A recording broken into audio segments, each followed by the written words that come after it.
With so many options, why choose Arizona State University? For me, the only online option was ASU because of the quality. Their faculty was really involved with their students and care about your personal journey. The dedication to my personal development from my professors, that's been extremely valuable to me. Earn your degree from the nation's most innovative university. Online.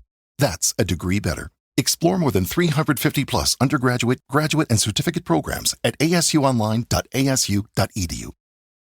Let's talk lottery, lottery machines, the whole thing. Joining me now is Chairman Bob Vincent, Senior Vice President Wendy Montgomery of Brightstar. That's IGT's new name after changing it this year, and you had other names. Welcome in, by the way, guests. Thank you. Thank you. Should we ladies first or seniority? What should we do? Seniority. I'll give you a little perspective on the name. Well, let me just see. Let's test my knowledge. G-Tech, Yep. then Lottomatica, then IGT, and now you're Brightstar. But you've been here for all of them. I have. You're the survivor. So go ahead. I started in West Greenwich with G-Tech when they opened the facility there, yeah. All right. So, yeah, it's a back to the future moment for us. We've gone from that G-Tech startup company, probably the most successful IT startup in Rhode Island history, that then was purchased by Lottomatica Group out of Italy back in 2006. Yep. They adopted the name G-Tech, and then in 2016 or so, 15 actually, we acquired IGT, which is a commercial gaming, iconic commercial gaming organization that had fallen on some hard times and needed fixing, and that's what we engaged to do. And then recently the board made a strategic decision to go back to being a pure play lottery company because that unlocks value. And we sold off the assets of IGT, the commercial gaming assets, both digital, sports betting, and the casino machines, the slot machines. Yep. And we sold along with it the name because it has real value in the commercial gaming sector, but not necessarily in the lottery sector. So it's the same company, ironically, over all that time. It's the same legal entity. We sold off some assets to gain the value of that, and now we needed a new name. All right, but Wendy, these are new owners. Apollo Global, the hedge fund people, the Italians are out. No. It's a little confusing. Go ahead. That's why, I wanted to just clarify that. We sold the assets to Apollo. The Italian owners remained in and still are majority owners of Brightstar. Okay, so who do you report to then? When you say, how are we doing in Rhode Island? Are you talking to the Italians or are you talking to the hedge fund? Well, we don't. Apollo runs the commercial casino gaming operation. Okay. We sold that off. And they're going to locate, I believe, out in Nevada. And we're going to locate where we have been, right here in Rhode Island. Okay, and the Italians have a hand in that? Yes, they do. All right, good. Now, you come to us from Toronto. That's right, I did, yes. So right now, you're, is Pure Play lottery machines, the green machines we all know, are they blue now, by the way?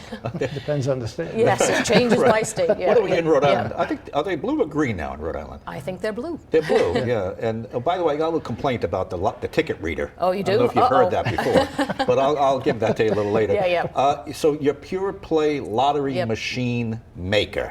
That's right. So we are we supply the technology we're the primary technology supplier to 8 out of the 10 world lotteries.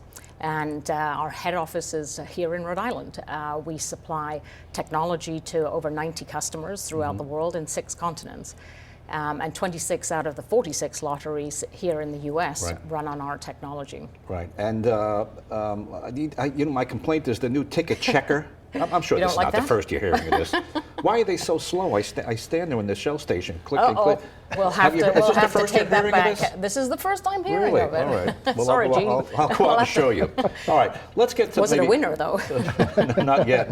Maybe tomorrow. We're taping on Friday. We'll see. It's a big one tomorrow. Yeah. I wanted, there was a controversial deal. This is the last time you were in. You got the deal to run our lottery in Rhode Island for about 20 odd years. Correct. And in exchange for that, you promised some jobs and you promised to be good people. I remember the whole thing. And I'm looking, this is a Providence Journal headline. IGT rebrands as Brightstar, will focus on lottery business. What does it mean for Rhode Island? It was 1,200 jobs, right? You were supposed to guarantee 1,100 guaranteed. How many do you have now?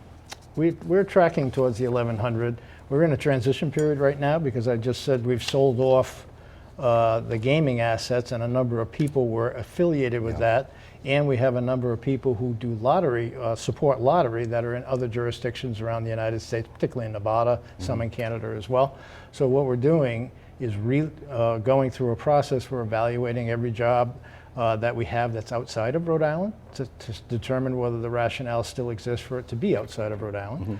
Any new openings, any positions that open up, they have to justify why it shouldn't be located in Rhode Island. So what we're doing is consolidating all our operations in Rhode Island. We're moving data center management here and a number of other technology operations. So from the perspective of Rhode Island, we're tracking towards our number of 1,100. It's taking hard work to get there, frankly, and we're doing it. Where are you right now? We're roughly in 1,000 plus. Okay. We have about so you're over 1,000 in Rhode Island? We have about 70 openings as well. Okay. So, but again, we have people transitioning from one company to the other, so that's all settling out.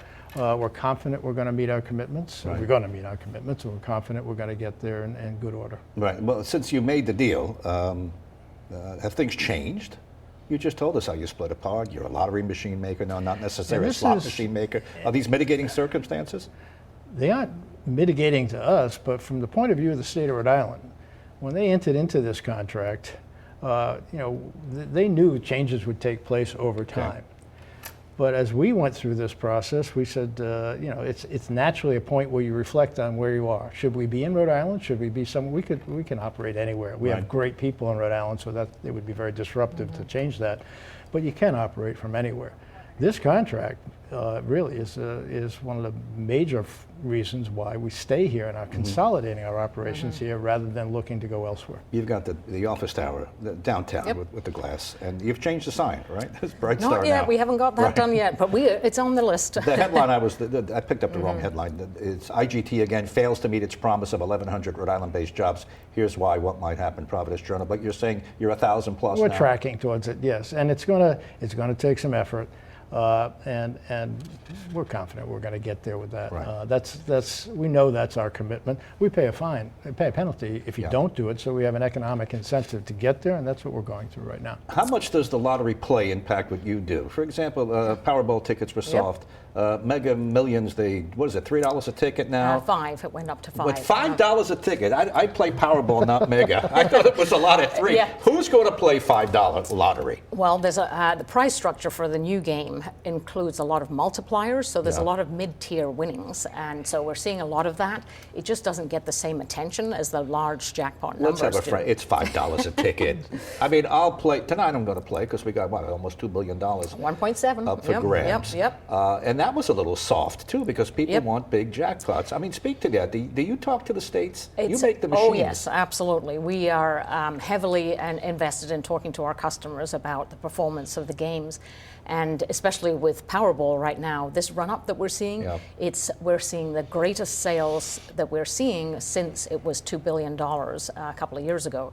So and because we had a period of time where we had lower jackpots, it seems as if people are coming back into the game. And I think that's something that's so exciting about us being a pure play lottery company again. When you see the type of engagement that a large jackpot brings to, the news talk about it and people getting engaged, it's one of the things that I personally and many in the company are excited about, us being a pure play company again. Are you allowed to play?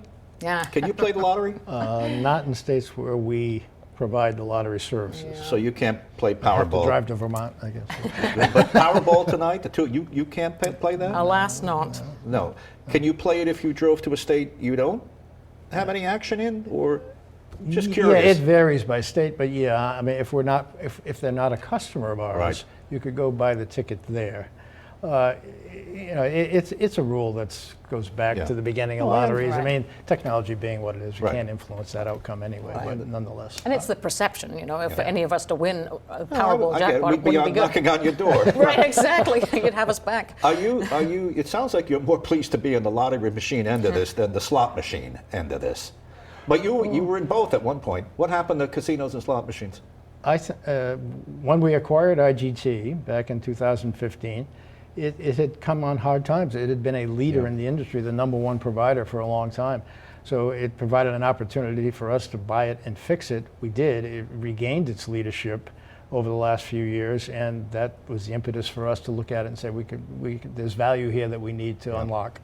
All right. Thanks for being with us, Wendy and Bob Vincent, longtime people with the, what was that, GTech?